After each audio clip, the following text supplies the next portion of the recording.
నమస్తే, నేను మీ Sampath Kumar. Welcome to E6 TV.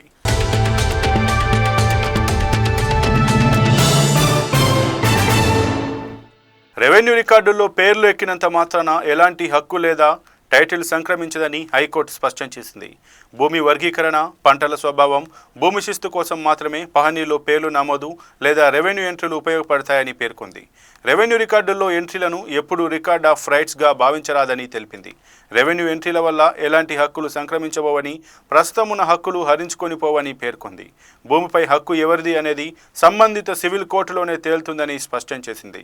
పెద్దపల్లిలోని Odela గ్రామంలో ఉన్న శ్రీ ఆంజనేయ స్వామి ఆలయానికి చెందిన 14.05 ఎకరాల భూమికి సంబంధించి 2018లో పట్టాదారు పాస్ పుస్తకాలు జారీ చేసి ఆ తర్వాత తమ పేర్లను తొలగించడం చెల్లదని పేర్కొంటూ ఆలయ పూజారి ఆరుట్ల నరసింహాచారి హైకోర్టులో పిటిషన్ దాఖలు చేశారు.